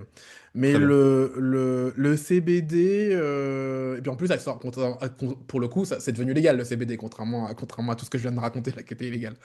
Le CBD, j'en prends parce que je me suis dit que ça pouvait calmer mes shutdowns et mes meltdowns. Ce qui est le cas, même si l'action est un peu comme le café par rapport à la fatigue. C'est-à-dire que je prends du CBD, les effets du shutdown se stoppent. Quand l'effet s'arrête, les effets du shutdown, je vois que rien n'a été calmé. C'est juste, ça a été masqué. De la même manière que le café, il te masque la fatigue et il te donne pas vraiment d'énergie. Donc, mais c'est quand même pas mal de pouvoir avoir 2, 3 heures de répit, parce que moi, mes shutdowns, j'en fais vraiment des violents où je suis par terre, je bouge plus, etc. Donc, ça me fait du répit. Et j'en prends de temps en temps aussi parce que ça me réveille, ce qui est pas censé être ce pourquoi les gens le prennent, mais moi j'ai toujours ce truc, la fatigue, ça fait un peu un froissement en moi, tu vois, un truc, il y a être fatigué et il y a être un peu froissé, un peu comme quand t'as un gueule de bois. Je suis souvent un peu froissé, tu vois. Là je le suis un petit peu typiquement. Et le CBD, ça fait diminuer cette douleur d'être froissé, et du coup je me Hmm. sens, bah ça en fait ça enlève les douleurs, c'est plutôt et ça me fait un espèce de petit nuage. Et donc quand je le prends après le méthylphénidate, ça me permet de retourner plus vite à mon état de base et à mon état de, tu vois, de... Ça régule, en Ouais, quelque sorte. c'est plutôt un régulateur, ouais, c'est un bon mot régulateur. Hmm. En tout cas, c'est comme ça que je le vis quand je le prends. À quel moment est-ce que ton corps arrête de respirer tout seul? Ah! Très souvent, c'est un truc qui faisait flipper mon ex. Quand je tape sur un ordi, souvent j'arrête de respirer. Quand j'écris sur un téléphone, souvent c'est compliqué de respirer. Et sous méthylphénidate, ce truc-là qui est dans ma vie tout le temps, a été multiplié par 7 ou 8. Du coup, ça devenait vraiment impossible d'écrire sur un téléphone. Pas impossible, non, mais vraiment très dur parce que là, carrément, je respirais plus du tout et donc c'était compliqué. Donc ouais, en vrai, dès que j'utilise mes mains pour écrire, c'est compliqué Ok. de respirer dans la vie en général. Et là, avec le méthylphénidate, même sans utiliser tes mains, c'était la respiration manuelle, comment on appelle ça, c'est ça? J'ai l'impression qu'en tout cas, j'ai pas checké quand j'écrivais pas, mais dès que j'écrivais avec le méthylphénidate, c'est compliqué. Enfin, je pouvais plus écrire. Enfin, je pouvais, mais quand Hmm. j'écrivais, ça devenait très désagréable parce que j'avais pas d'air, quoi. Nouvelle intervention de Za du futur, super importante, et ça me fait trop plaisir de pouvoir en parler parce que le sujet que Nicolas vient de décrire, c'est un symptôme qui est identifié depuis les années 2000 seulement, hein, et qui a été tellement peu relié chez nous que finalement je crois qu'il a même pas de nom en français. En anglais, ça s'appelle email apnea, donc l'apnée du mail. C'est donc, comme il l'a dit, la respiration qui s'interrompt quand on utilise ses mains sur un clavier ou sur un téléphone. C'est assez bien documenté et on pense que ça touche plus ou moins tout le monde dans une certaine mesure, mais il semble que ça soit nettement surreprésenté chez les personnes autistes. En gros, la respiration, normalement, elle est régulée de manière automatique par le tronc cérébral. Et donc, bah, vous le savez, parce que maintenant que j'en parle, c'est devenu le cas pour vous, hein, mais on peut toujours rebasculer la respiration sous contrôle volontaire n'importe quand. Et la respiration, elle doit être plus ou moins consciente quand on chante, quand on parle ou quand on plonge sous l'eau. Mais chez les personnes autistes, cette bascule, elle est beaucoup plus sensible et donc plus involontaire. Le fait de se focaliser sur la moindre tâche, ça peut désactiver le mode automatique, mais sans que le mode volontaire ne prenne le relais pour autant. Donc la respiration s'arrête parce que elle attend une volonté de notre part qui ne vient pas vu qu'on n'y pense pas. Et dans les meilleurs des cas, elle devient superficielle ou saccadée, et la personne ne s'en rend pas compte sur le moment. Sous méthylphénidate, ce que décrit Nicolas, c'est le même mécanisme, mais il dit que c'est multiplié par 7 ou 8. Et ça recoupe exactement ce qu'on avait dit au début avec la saturation catécholaminergique. Quand le cortex préfrontal est noyé, il reprend la main sans qu'on lui ait rien demandé sur des fonctions qui devraient rester automatiques. La respiration en fait partie, tout comme la déglutition et tout comme la posture. D'ailleurs, vous le voyez avec moi sur la vidéo de l'entretien avec Nicolas, je passe mon temps à bouger, à me repositionner, à me secouer dans tous les sens, parce que je suis concentré sur la conversation, j'ai plein de trucs à gérer cognitivement, et du coup mon cortex préfrontal veut absolument que je me mette à intellectualiser l'optimisation de ma posture physique, ce qui normalement est un truc qui ne devrait pas être intellectualisé. Et chez Nicolas, c'est encore une fois une preuve que le méthylphénidate a poussé son système au-delà de sa zone utile. Sachant que tu étais sous 10 mg à ce moment-là, c'est ça? Ouais. Donc pour donner une idée aux gens, moi je prends 40 mg par jour, j'ai pas ça du tout, et enfin 10 mg c'est plutôt une Ouais. dose qu'on donnerait Et aux la enfants. deuxième fois, j'étais sous 5 mg. 5 mg libération immédiate du Les coup. 5 mg libération immédiate, ouais. La libération immédiate, t'as vu une grosse différence? Bah, c'était plus. Ça a duré moins longtemps déjà, ce qui était plus agréable parce que je restais Hmm. moins longtemps dans la patate. L'effet était moins fort. Au pic du pic, l'effet m'a semblé moins fort. C'est peut-être aussi parce que je le découvrais pas, tu vois. La sollicitation sociale marchait quand t'étais sous méthylphénidate, alors que habituellement, t'es plutôt résistant aux demandes. C'est paradoxal ou c'est juste moi qui vois pas le tableau en entier? Ah, c'est vrai que c'est paradoxal. C'est vrai que c'est paradoxal, c'est vrai que j'ai eu besoin, tu vois, de calls et de choses pour faire des choses. Enfin oui, en fait, je deviens une personne, c'est vrai. Je passe d'une personne qui est très dans l'autonomie et dans je fais ce que je veux à je ne peux faire que ce que les autres ils veulent. C'est vrai, j'avais pas percuté. C'est vrai que c'est très paradoxal. Et du coup, bah d'ailleurs, la deuxième fois, j'ai profité du fait que ma pote, la pote qui m'a refilé les trucs, elle m'appelle à chaque fois que j'en prends pour voir si je vais bien, tu vois. Hmm. Et donc là, elle m'appelle, elle me dit, ah ouais, t'as l'air beaucoup moins shooté que la première fois que t'en as pris. Et je profite du fait qu'elle m'appelle, parce que quand elle m'appelle, je ressens le besoin d'être debout pour continuer à lui parler. Donc je suis debout et je fais les 100 pas dans la pièce. Et je me dis, bah voilà, tant que je suis debout, je vais sortir. Et d'ailleurs, autre truc, la première fois que j'en ai pris, quand elle m'a appelé, je me suis rendu compte que j'étais un peu plus obligé de l'écouter que d'habitude. Là où d'habitude, quand les gens parlent, j'ai toujours une voix dans ma tête qui dit autre chose, tu vois. Et j'avais plus aussi de fascination. Tu vois, je me suis mis à regarder la pluie qui tombait. Et j'étais un peu fasciné par la pluie qui tombait, tu vois. Un truc qui m'arrive jamais. Les gens qui me disent ça, je suis là, mais vous vivez dans un autre monde. Là, vraiment, j'avais ce truc de, ah ouais, je pouvais regarder la pluie qui tombait et être intéressé en soi par la pluie qui tombait. Pour revenir à ta question, oui, c'est totalement paradoxal. Comme je n'ai plus de volonté, en fait, les autres m'apportent un peu de, tu vois, d'étincelle de volonté à la patate que je suis, quoi.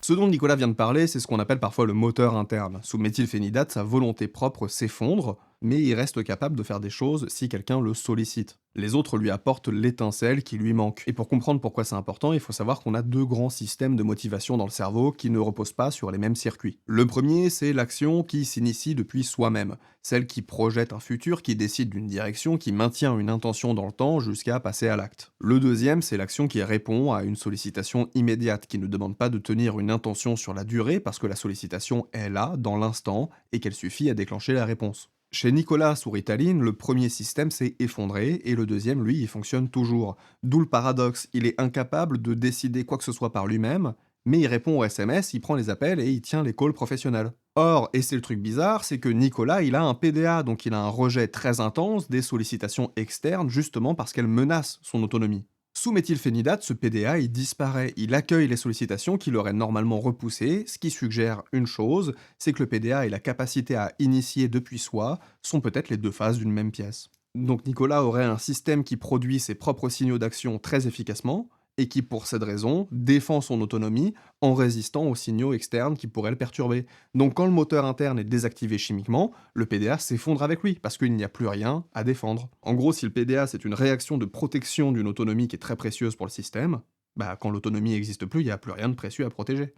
Et dis-moi si je me trompe, mais il me semble avoir lu quelque part sur internet que t'étais noir. Alors moi je vois pas les couleurs, donc je sais pas, Tout à mais fait. ouais. Et bah, Même si je l'ai pas su ça, avant mes 25, 26 ans. ok, t'as découvert ça tard. Ouais, parce qu'en fait, c'est Ah comme ouais. l'autisme. Et d'ailleurs, C'est pour ça que quand les gens me disent ouais, l'autisme, tu devrais le savoir, etc., je dis mais tu sais, même noir, tu le sais pas. Noir, je m'en suis rendu compte en arrivant ici, parce que j'habite en Guadeloupe avant. Et Hmm. je m'en suis rendu. En vrai, je m'en suis rendu compte en Pologne pour deux raisons, parce qu'en Pologne, il y a beaucoup plus de racisme hostile. Donc les gens, tu vois, ils m'ont déjà craché sur les pieds. Ce qui n'arrive pas ici. Ici, les gens ne te crachent pas sur les pieds. Et en Pologne, j'ai aussi découvert les Français de province. Parce que moi, j'habite à Paris. Et à Paris, les gens sont quand même vont moins te montrer. Tu vois, là où les Français de province faisaient des blagues. Mais des blagues type on ne voit pas dans le noir, etc. Nicolas Chocolat, Ouais. etc. Et pareil, quand je me suis déplacé en province, tu vois, quand je vais en Normandie, les gens ils me regardent dans la rue. À Paris, personne me regarde dans la rue. Mais tu vois, pour te dire à quel point je suis dans le déni, avant d'aller en Pologne, je refusais que les autres noirs m'appellent mon frère. Alors maintenant, tout le monde s'appelle frère. Mais avant, il y avait un peu ce code de, entre noirs, tu t'appelles mon frère, Hmm. même entre racisés en vrai. Et ça m'énervait. Je disais, mais non, mais moi j'ai pas de frère, j'ai que deux sœurs, etc. Et pareil, en Pologne, les noirs te disent bonjour parce qu'on est trois. Et du coup, on se dit bonjour, ça m'énervait au début. Et après, une fois que j'ai compris que j'étais noir, en fait, ça, j'ai compris. Parce que noir, c'est comme autiste, c'est prendre conscience que tu fais du racisme. Tant que tu prends pas conscience que tu fais du racisme, en fait, tu prends pas conscience que t'es noir. Et en même temps, il y a peut-être aussi un truc dans ce que tu dis qui est plus une question d'autisme qu'une question raciale. Le fait que quand on te dise mon frère et que tu dises non, non, moi j'ai que deux sœurs, Oui, il y a un il y a peu, un truc très prom dog il y a aussi. un peu le PDA et le prom dog, mais pour le coup, ça, c'est partagé par tous les Antillais que je connais et Ouais, pas que les bien autistes. sûr. Même Christiane Taubira a fait cette déclaration, Harry Roselmack a fait la même de le jour où tu découvres que t'es noir. Et c'est beaucoup plus tard que ce que les gens imaginent que ça peut être. En tout cas, j'ai regardé, ça change rien que tu sois noir vis-à-vis du méthylphénidate. Il y a. Bon, Ah alors, oui, c'est pas la comme seule. c'est pas comme le lactose où je suis intolérant au lactose parce que probablement il y a plus de noirs intolérants au lactose que de blancs intolérants au lactose, quoi. Il y a une étude qui étudie vraiment les psychostimulants sur les populations noires versus les populations blanches. Donc, une étude dans laquelle il n'y a pas de population asiatique, il n'y a pas de. Voilà. Donc, et l'échantillon noir représente 20% de l'étude totale. Ok. Donc, pas hyper fiable, pas hyper sérieux. L'enzyme qui est censée métaboliser le méthylphénidate, on sait à quel pourcentage est-ce qu'elle est présente dans le corps blanc. On ne sait pas à quel pourcentage est-ce qu'elle est présente dans le corps noir. Ouais, comme d'habitude. Donc, a priori, ça change rien. Ouais, sauf Le preuve du truc que contraire, ça quoi. change, jusqu'à preuve du contraire, le truc que ça change, qui est quand même assez intéressant, c'est les 30 ans que tu as passé avant d'être diagnostiqué. C'est que il y a 69% de chances de moins d'être diagnostiqué TDAH quand on est noir que quand on Ah est oui, bah blanc, à ça, oui, oui, évidemment, symptomatologie évidemment, évidemment. Oui. identique. Oui. Et c'est surtout ce qui est hyper intéressant, c'est que bon, 61% des TDAH noirs, quand ils sont diagnostiqués dans l'enfance, sont plutôt diagnostiqués avec des troubles de conduite, donc troubles positionnels, Ouais, tous ces ouais. trucs-là. Donc orientation plutôt disciplinaire que médicale. Et l'âge moyen de diagnostic, il est 8 ans plus élevé chez les blancs que chez les noirs, ce qui peut paraître paradoxal. Donc, pourquoi est-ce qu'on diagnostique les blancs plus tard? Parce qu'en fait, les noirs adultes ne sont quasiment pas du tout diagnostiqués. Hmm. La seule chance quasiment que les noirs ont d'être diagnostiqués Hmm. TDAH, c'est dans l'enfance. Après, c'est un parcours du combattant. Bah, d'ailleurs, il y a RJK Jr. là aux États-Unis qui vient de faire une déclaration là-dessus sur le fait que les enfants noirs qui sont sous Adderall devraient être reparented. Tu m'entends toujours? Non, parce que ton Mac a planté. Mais ça, tu le découvriras plus tard. On a réussi à relancer plus ou moins en catastrophe un enregistrement, donc pour la suite, la qualité est légèrement différente, et comme j'ai plus grand chose d'important à rajouter, bah, je vous laisse profiter du reste de l'entretien. Bon, ça va? Pas de shutdown à Ça cause de va, problèmes ça va. informatiques? Ça va, c'est très frustrant, mais C'est ça le pour le pire, non coup, mais...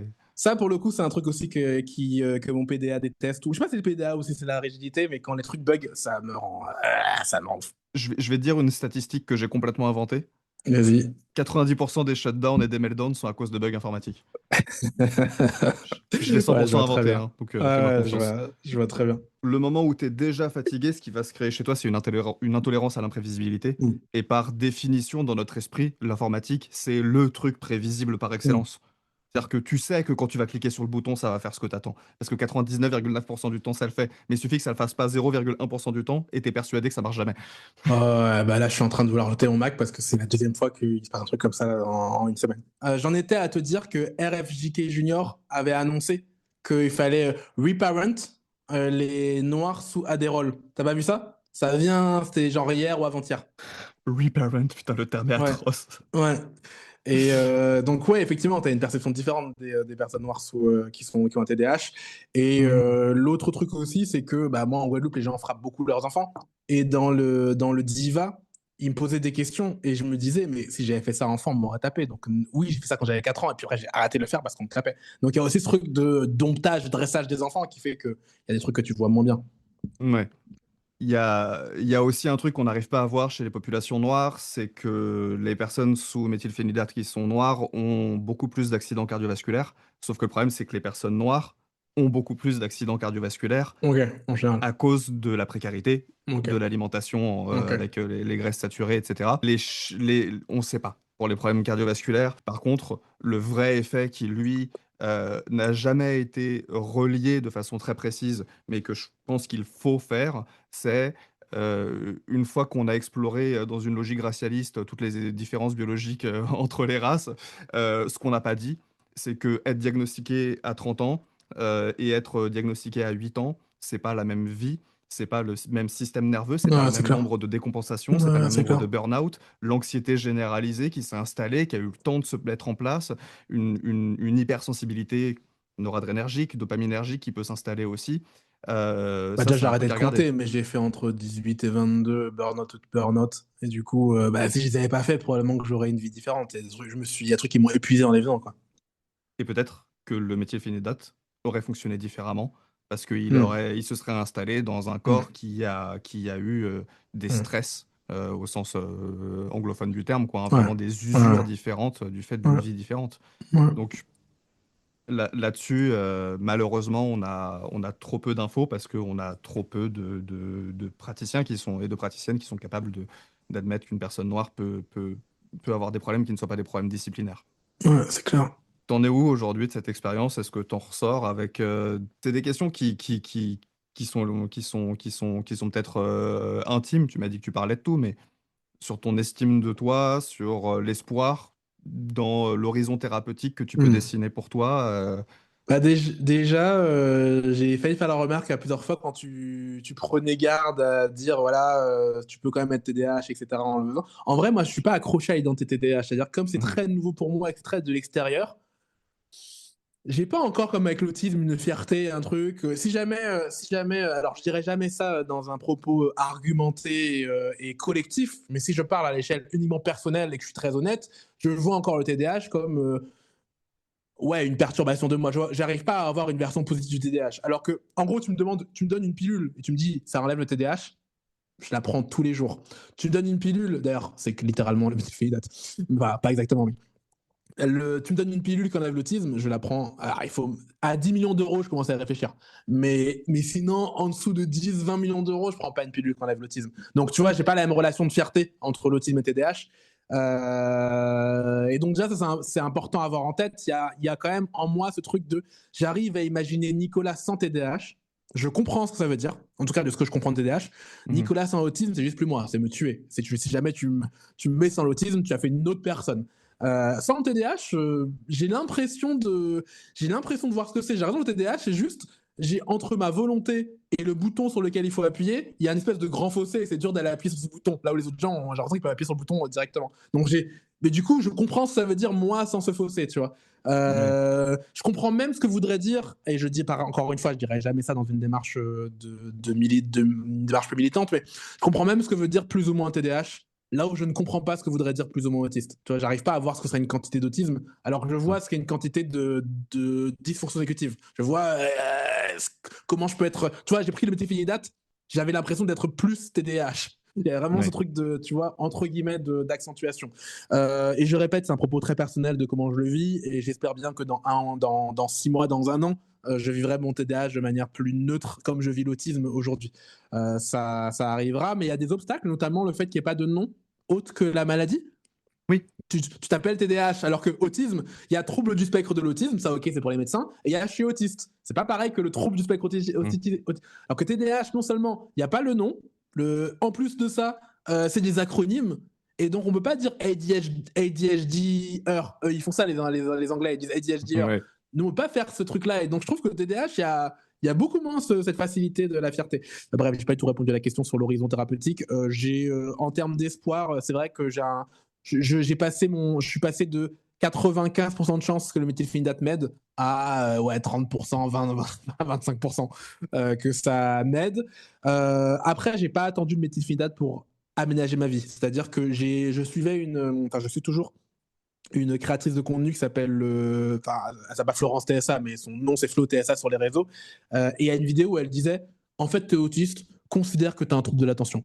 On va faire ça comme ça, tu vois. T'es pas TDAH au sens du seuil, mais t'as un trouble de l'attention. Et du coup, j'ai commencé à acheter des agendas TDAH, des minuteurs TDAH, enfin, plein de trucs qui étaient étiquetés TDAH avant même d'accepter que j'étais TDAH. Donc, j'ai quand même mis en place des aménagements qui fait que ma vie, elle est moins dure. Tu vois, pareil, on parlait d'administratif. Maintenant, bah, je paye quelqu'un pour déléguer l'administratif. Enfin, tu vois, j'ai mis en place des choses. J'ai accepté que j'avais un handicap. Et du coup, qui dit handicap dit béquille et arrêter de faire des efforts individuels. Donc, ça fait bien 1 an que j'ai arrêté de faire des efforts individuels pour mes fonctions exécutives. Moi, je vais même encore plus loin, c'est que pour moi, tu es neuroatypique par du principe que tu es TDAH, Mm. dans le sens où bah, j'inclus aussi là-dedans le trauma, hein. Mm. Euh, je ne connais pas de personne traumatisée qui n'ait pas de problème de régulation attentionnelle. Ouais. Et je ne connais pas de personne. Et pour moi, ça n'a même pas de sens dans la façon dont on fonctionne, dont Mm. on sait comment fonctionne chacun de ces troubles. Et ce qui fait que du coup, à la fin, on peut avoir une vision plus déficitaire du Mm. TDAH qu'on en aurait de l'autisme avec des trucs neuroaffirmatifs qui sont vraiment beaucoup plus présents. Le trauma, c'est encore autre chose parce qu'on parle pas encore du tout de régulation attentionnelle dans le trauma. C'est pas du tout un sujet qui est très populaire, qui est très médiatique. Euh, Par contre, euh, le sujet que j'aimerais porter et sur lequel je pense que l'horizon de ton évolution sur comment tu considères le TDAH peut évoluer, c'est que à partir du moment où on a dit qu'il y a quand même quelque chose au niveau de la noradrénaline qui se passe, qui visiblement a l'air problématique, il y a une question environnementale qui est gigantesque. C'est-à-dire? Bah, c'est-à-dire que une personne, c'est une de mes réserves sur la guanfacine et sur ces molécules-là, c'est que donner cette molécule, ok, si c'est pour continuer de performer dans les mêmes cadres que dans lesquels on performait avant, ça va un peu plus me poser problème. Ma vision de la psychopharmacologie, c'est est-ce que ces molécules te permettent de transformer ta vie de sorte à ce que tu puisses imaginer un horizon sans les molécules? Mm. C'est pas ce que je m'applique à moi-même sur la Ritaline. Moi, je Mm. m'imagine pas du tout un horizon sans la Ritaline. Par Mm. contre, la Ritaline m'a permis de construire ma carrière. Sans la Mm. Ritaline, j'ai pas Mm. construit la carrière que j'ai. Mm. Euh, à quel moment est-ce que, une fois que j'ai réussi à me construire une vie dans laquelle j'ai beaucoup moins de stress, dans laquelle j'ai beaucoup moins de pression, dans laquelle j'ai beaucoup moins de tout ça, à quel moment est-ce que la Ritaline, ça cesse d'être pour moi un médicament et que ça devient du dopage? Mm. Et là, Bah, aujourd'hui, je suis pas certain que pour moi, la Ritaline, ce soit pas du dopage. C'est pas bah, un mot auquel j'associe un truc négatif ouais, ouais, automatiquement, hein. j'ai compris. En gros, la différence entre un truc qui est une béquille et un truc qui t'aide à faire plus que ce que tu pourrais. Mais déjà, moi, j'ai beaucoup aménagé ma vie avant de savoir parce que j'ai ni la dysphorie du rejet, ni la lexithymie. Donc, je Mhm. suis une personne quand même qui a beaucoup. Ma sœur, avant qu'on sache que tous les deux, alors, je vais pas dire tous les deux, elle dirait pas qu'elle est autiste, mais avant de savoir que je suis autiste, elle disait, mais toi, tu dis toujours, vas-y, les gens, soit ils font comme tu veux, vous êtes compatibles, soit dehors, tu t'adaptes pas. Je dis, mais pourquoi je m'adapterais? Il y a 8 milliards d'humains, viens, on trouve, ou 7 milliards, je sais pas, viens, on trouve des gens qui sont déjà adaptés. Et donc, je suis quand même très sensible à ma douleur personnelle. Et donc, j'ai beaucoup fait, tu vois, typiquement, dans le job où j'étais avant, mon boss me disait de faire des factures. À un moment, je lui dis non, je fais plus de facture, tu te démerdes. Et il dit, ouais, ça prend que 5 minutes. Ouais, moi, ça m'angoisse. Et j'avais pas de notion de TDAH, hein, c'était il y a 15 ans, il y a 10 ans. Et pareil, à un moment, j'ai dit, oh, maintenant, les congés sont limités dans la boîte. On compte pas nos heures, viens, les congés sont limités. Il a dit non, on peut pas. Je dis si, on va pouvoir. Et on a pu. En fait, j'ai quand même beaucoup aménagé beaucoup de choses autour de moi par la force de juste rentrer Ouais. dans l'art des gens et de revendiquer des choses autour de moi. Donc, tu vois, j'habite seul, je travaille quand je veux. Enfin, j'ai du mal à voir comment je pourrais encore mieux aménager pour le TDAH, sauf si nous votons pour des personnes qui mettent en place des choses qui, tu vois, il y a des trucs qui mettent encore des problèmes, c'est les impôts. Les impôts, bah, malheureusement, Mhm. ça va toujours fonctionner comme ça fonctionne. Enfin, donc, j'ai du mal à voir ce que je pourrais encore aménager en vrai. Il y a encore des trucs à faire, tu vois, mais j'ai pas tant de réserve que ça d'aménagement, quoi. Oui, mais dans cette société-là. Oui, bah bien sûr, mais il faut la changer. Bah, c'est ça. Mais ça, c'est dur à changer. C'est... Ouais, oui, c'est pas demain matin, mais mercredi après-midi, ce serait pas mal, quoi. Et- Euh, Non, l'idée que j'ai aussi avec tout ça, c'est bon, bah, c'est un truc sur lequel je travaille, c'est toujours la notion de qui produit le signal.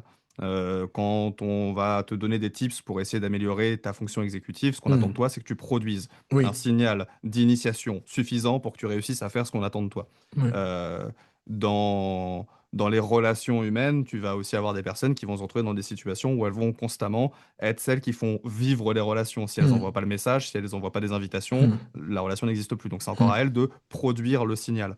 Et on interroge notre capacité à produire le signal. Pourquoi j'y arrive plus? Pourquoi est-ce que c'est plus difficile avant enfin, pourquoi c'est plus difficile aujourd'hui qu'avant? Et en fait, tout ça, ça s'entretient. C'est qu'au bout d'un moment, il y a une anxiété à la performance de cette production du signal. Il y a aussi un rejet qui va se créer, etc. Et je crois qu'il y a beaucoup de réponses à trouver du côté de la co-régulation. C'est-à-dire en fait, est-ce que je peux m'entourer de gens qui produisent pour moi les signaux qui me permettent de mettre à l'action? Exactement comme toi, sous méthylphénidate, qui, Hmm. si on te dit va faire ça, fais ça, Hmm. super facile.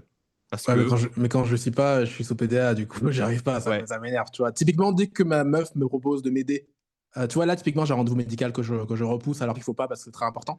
Elle me propose de m'aider en appelant.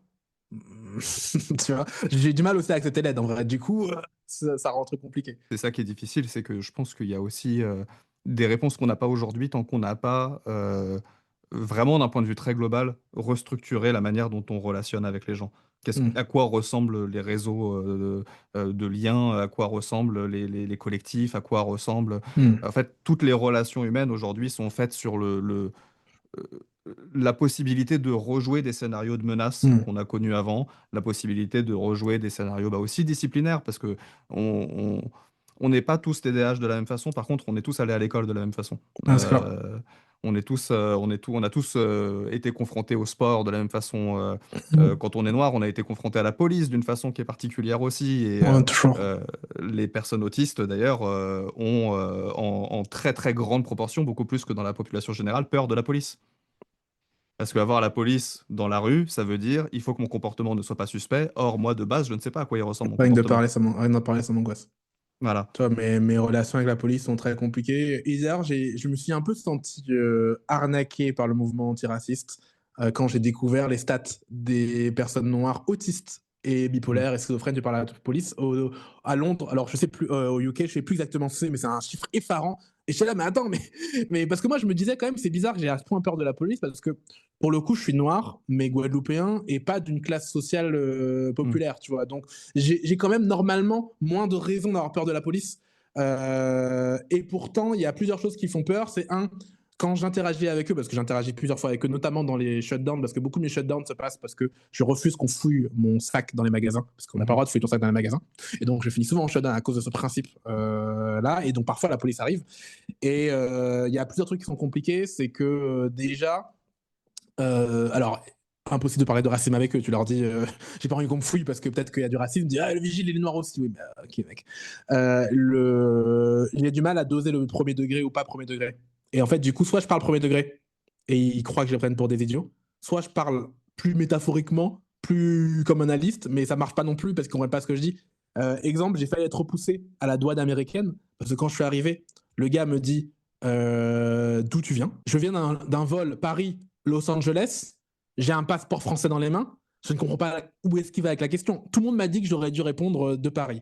Moi, j'ai Mm. répondu que je venais de Champagne-Ardenne, qui est l'endroit où je suis né, et je me suis lancé dans une explication de You know the region where we are making the champagne. You know the champagne, the bottle of champagne.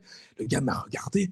Et j'ai l'impression qu'il voulait me taper, tu vois. Et après, pareil, il me posait des questions du type est-ce que l'ami que tu viens visiter, il est légalement sur le territoire américain?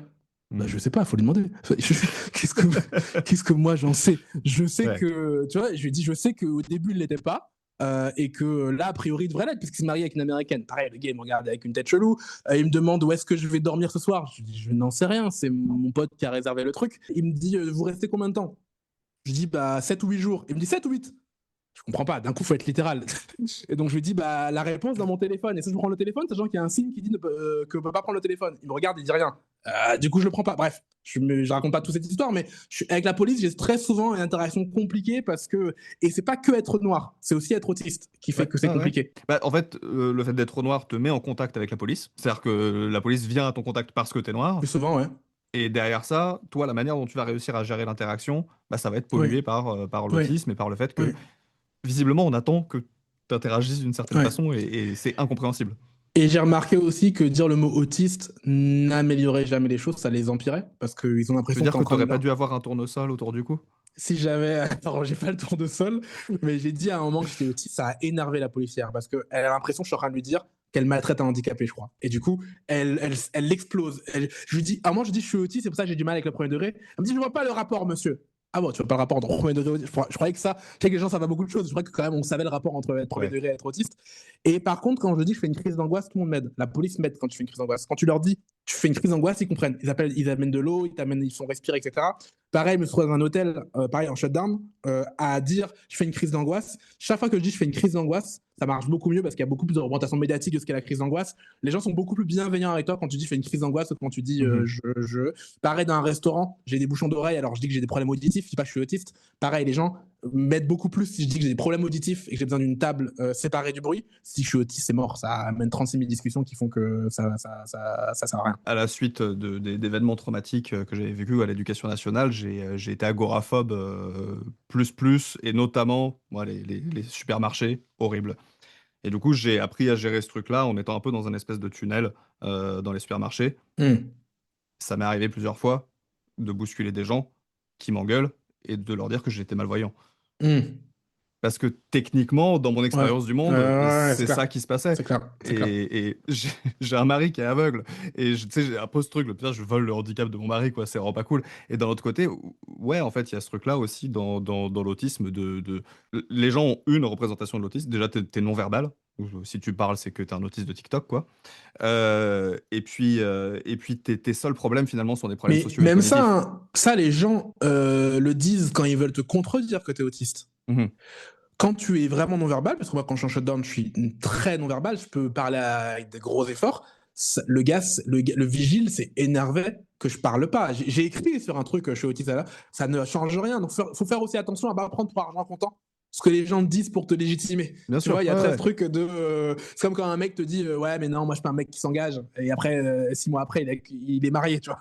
Faut pas prendre pour argent comptant le fait qu'ils disent ouais, t'es pas autiste parce que t'es verbal. Les gens ne font pas vraiment le lien entre non-verbal et autiste quand le non-verbal arrive vraiment, tu Oui, vois. bah, d'autant que moi j'ai une hot take là-dessus, c'est que il y a que des autistes non-verbaux. J'ai Euh, la même tech, ouais, côté non-réalisant quand t'es suffisamment stressé. Ouais, et puis j'ai l'impression que produire du langage, c'est un effort constant. Que c'est pour ça que d'ailleurs qu'il y a une hyperlexie dans l'autisme, c'est-à-dire bah, soit parler beaucoup trop, soit Mm, parler beaucoup trop mm, au-dessus de ta classe mm, sociale réelle ou mm, de la situation mm, réelle, mm. où tu vas voir des gamins parler comme Jules Verne ou comme Paul Verlaine parce que c'est comme ça que le langage est produit beau, ou Ou des quand gamins t'es qui parlent comme des noir, adultes, parler comme un blanc. J'ai ou vu une quand t'es... notice qui racontait ça et moi, on m'a beaucoup reproché ça. Il y a un truc là-dessus de qu'est-ce que c'est le langage qui est valorisé socialement. Je vais produire ce langage-là puisque de toute façon c'est un effort. Pareil, moi, dans ma patientèle africaine francophone, quand je leur parle de masking et qu'ils me disent franchement je vois pas ce que c'est, et que je leur dis vous pouvez me parler sans accent parisien, et qu'ils se rendent compte qu'il y a un effort constant, pour moi c'est déjà une marque de non-verbalité. C'est pas normal que ce soit un effort de parler. C'est pas Ouais. normal que cet effort-là il soit à ce point-là d'abord conscientisé puis finalement devenu automatique. Et puis il y a caché ta voix d'autiste. Moi j'ai une théorie pareil, alors c'est pas une théorie scientifique, j'ai une théorie qu'il y a les voix d'autistes et que du coup souvent je repère les autistes à cause de leur voix d'autiste qui ne cachent pas. C'est des voix trop enfantines ou trop entre guillemets robotiques Hmm. ou trop machin. Et moi j'ai cette voix aussi quand je suis fatigué. En vrai quand je suis fatigué je parle beaucoup plus vite et je fais beaucoup moins d'efforts. Il y a beaucoup d'autistes qui masquent pas leur voix et du coup rien qu'à la voix je dis oh, ok c'est personne autisme. Donc ouais la tech autisme non réalisant. En tout cas ce qui est sûr c'est que c'est mon cas. Moi je perds la parole quand je suis en shutdown. Ouais. C'est j'ai déjà dit, mais je le redis, ne prenez pas pour argent comptant ce que les analystes vous disent quand ils vous Hmm. disent qu'ils croient que l'autisme c'est non-verbal. Quand tu es vraiment non-verbal, personne se dit oh, il est autiste. Ça, non, ça n'existe pas. Et même quand tu dis que tu es autiste, ils disent pas ah, ça explique le non-verbal. Non, ils disent ouais, fais gaffe, fait exprès de pas parler. Et je suis pas un enfant aussi. Faut pas minimiser à quel point les analystes Oui. croient que les autistes sont des enfants et que Hmm. tu deviens un adulte qui n'est plus autiste après. Donc comme quand t'es pas un enfant, croire que t'es autiste, c'est compliqué. Et puis évidemment, quand t'es noir, je connais pas beaucoup de noirs autistes qui sont même en personnage de fiction ou en célébrité, à part Damso. Et même Damso, il le dit pas de manière très forte. Il n'y a pas beaucoup de représentation. On a abordé plein de trucs en vrai. Est-ce que toi, il y avait des choses que tu voulais dire pour conclure? Est-ce que t'as envie de retester des choses, retester la Ritaline comme le suggère ton psychiatre? De toute façon, moi, je vais retester, hein. Moi, si ça marche, ça serait cool. Alors moi, j'ai un problème, c'est que mes relations médicaments, j'ai l'impression que la médecine, depuis que je suis petit, me vend des effets de médicaments et que ça ne marche jamais, comme ça marche très rarement, comme ça Ouais. m'est vendu. Donc forcément, mon espoir, il est relatif. Mais oui, si la seule raison de m'infliger un diag par une personne neurotypique, ce qui est déjà en soi un truc qui me révolte, même si en vrai, je suis pas sûr. Le gars, il avait une manière très autistique de faire son truc. Mais la seule raison d'être infligé ce truc qu'on appelle un diag, que moi je ne reconnais pas comme un diag de toute façon, mais ce truc, c'est in fine d'avoir quelqu'un qui me prescrit le méthylphénidate. Donc je ne vais pas m'arrêter maintenant que j'ai commencé. Donc non, non, clairement, on va continuer. Et puis il va falloir m'intéresser au TDAH. C'est un truc qui m'intéresse, que je niais totalement jusqu'à Ouais. pas si longtemps que ça. Donc ouais, je commence à m'y intéresser. Surtout que, bah, encore une fois, ton profil est quand même bizarre. En quoi? La réaction que tu as, Hmm. elle est très atypique. On s'attend plutôt à des réactions opposées à celles que tu as eues. Ouais. Normalement, on s'attend plutôt à quelque Bah chose de oui. noradrénergique que Bah oui, dopaminergique. oui, On s'attend oui. à un stress, à des gens qui sont Même en si tachycardie. j'ai quand même vu que 18%, dans une étude, 18% des autistes TDAH réagissaient par la léthargie avec le méthylphénidate. Et Ouais, que. en fait, le 18%, c'est le taux de drop-out. Donc, c'est voilà. Oui, c'est pas que la léthargie. Parmi les C'est- 18%, il y en a qui font la léthargie, c'est vrai. et le principal, c'est irritabilité. Ok, ah oui, d'accord. Ok. Ouais, Ce ça, que c'est j'ai pas du tout. Anden 2000. Et justement, plutôt Hmm, noradrénergique, encore une hmm, fois. Là où hmm, toi, ta réaction, hmm, elle est intéressante là-dessus. Parce que c'est avec ta réaction à toi qu'on voit la limite du diagnostic et de la hmm, biocertification. C'est-à-dire que, hmm. en fait, si ta réaction est à ce point-là opposée à celle de tous les autistes TDAH, alors dans ce cas, ça veut dire qu'il faut inventer un autre diagnostic. Si cet autre diagnostic, il n'ancre pas ta sœur, alors il faut inventer un autre diagnostic. Ouais, bah, par définition, ouais. Et tu te retrouves avec un milliard de diagnostics où Ouais. en fait, soit t'acceptes d'avoir des trucs qui te permettent d'accéder à ton traitement et qui sont ultra flous et ultra nébuleux, Hmm, et puis bah tu fais avec. Soit tu rentres vraiment dans le jeu de la biocertification et de tout ce hmm. truc très foucaldien d'organiser les corps qui peuvent produire et de discipliner les corps qui peuvent pas produire. Et dans ce cas, bah tu t'y vas à fond sur les diagnostics et tu t'arrêtes d'inventer des noms à chaque fois. Il faudra mettre Et des après, il codes faut maintenant. voir l'influence du PDA. Depuis que tu m'as parlé alors je savais déjà, je connaissais déjà un peu le PDA, mais depuis que tu m'as dit qu'il pouvait y avoir un rapport entre le PDA et ma réaction Oui, au méthylphénidate, j'ai encore plus fouillé le sujet. Et j'ai découvert des trucs en faisant un questionnaire du PDA. Il y a des trucs il y a quand même beaucoup de trucs décrits par les gens qui ont un PDA qui ressemblent au TDAH en fait. mhm, Et c'est vrai que maintenant que j'ai lu ça, je sens une autre force que la force qui ressemble au TDAH. C'est vraiment cette force, effectivement, de devoir faire des choses imposées. L'administratif, c'est la chose imposée par excellence. Le ménage, c'est le mhm. truc externe par excellence. Il y a des trucs comme ça qui sont des trucs externes. Là, dans ma vie, je me suis arrangé pour pas avoir de to-do list pour faire ce que j'ai envie, ce qui me donne le Ouais. plus envie chaque matin, tu vois. Donc, ouais, je sens qu'il y a aussi ce truc du PDA qui. Plein de gens me disent, ouais, comme conseil, tu devrais subdiviser les tâches en petites tâches. Mais moi, si je fais ça, j'ai plus envie de les faire. Tu vois, Oui. il y a vraiment ce truc ouais, de côté réfractaire à avoir des ordres très très cons, tu vois. Il y a des films que j'ai pas vus parce que tout le monde les regardait, qu'on m'a dit de les regarder, tu vois, alors que j'ai adoré les voir 25 ans après, Mais c'est pour ça que je dis que ça tu vois. suppose de la co-régulation. Ouais. C'est-à-dire que ça suppose quelqu'un qui peut se poser à côté de toi et t'apporter cette compétence que cette personne a. Et tu vois, c'est ça que je trouve utile dans la communauté. Et quand je dis communauté, je parle même pas forcément de communauté humaine, parce que je sais qu'il y a des personnes qui préfèrent être solitaires. Mm. La communauté animale en général, je trouve que ça fonctionne très bien. Si vous voulez avoir un chien comme outil de co-régulation, vous serez aussi son outil de Ouais. co-régulation, hein. C'est pas de l'exploitation animale que de faire ça. Ouais, encore faut-il pouvoir écouter des gens qui m'aident, quoi. On revient toujours à ce problème. Et puis aussi, l'anxiété est tellement forte. En vrai, j'ai des gens qui m'aident, tu vois, à prendre dans mon calendrier, mais l'anxiété est tellement forte. Franchement, on m'a déjà aidé, tu vois, pour France Travail, là, je devais. En fait, j'ai la boîte d'avant, c'était un licenciement économique. Donc, il a fallu produire des documents. Mmh. Et j'ai failli abandonner la production. Et un collègue à moi, qui était aussi licencié, m'a dit: Ah, bah, tu dois être blindé. Tu vois, genre, j'ai besoin d'argent, juste, c'est trop dur. Et quand on m'a proposé de l'aide, j'avais envie de pleurer. En fait, tu vois, il y a Mmh. vraiment un truc, c'est tellement douloureux que ouais, c'est dur de. En fait, l'administratif, c'est vraiment le dernier enjeu vraiment qui me reste que j'ai pas réussi à aménager. Enfin, j'ai perdu ma carte de sécurité en 2014, pendant 8 ans, j'ai pas réussi à la refaire, et du coup, je me suis jamais remboursé par la sécurité. Bah, tu vois, je trouve que les gens voient mieux que c'est un vrai que c'est un vrai entre guillemets handicap quand ils te coûtent de l'argent. Merci beaucoup Nicolas d'avoir répondu à toutes ces questions. En plus, c'est assez, perso, donc merci d'être prêté au jeu, c'est super cool. Et merci pour cette consultation gratuite. Moi, j'ai vu comme ça, comme vas-y, on va t'aider à analyser les trucs gratuitement, c'est incroyable. Et en plus, tu auras un retour après dans la vidéo qui sera encore plus précis. Et puis, je pense que ça aidera vraiment beaucoup de gens parce que c'est pas que ton fonctionnement à toi, c'est le fonctionnement des cerveaux humains, je vais dire du cerveau des cerveaux humains, qui permet de comprendre, même pour les gens qui n'ont pas la même réaction que toi, méthylphénidate, de comprendre un petit peu ce qui se passe et ce qui peut se jouer. Ouais, Je c'est pense clair. que c'est très précieux comme témoignage. Parce que les Et témoignages de gens chez qui la Ritaline marche, on en a plein. Il c'est n'y a vrai, pas de souci. c'est vrai. Donc, merci beaucoup. Yes.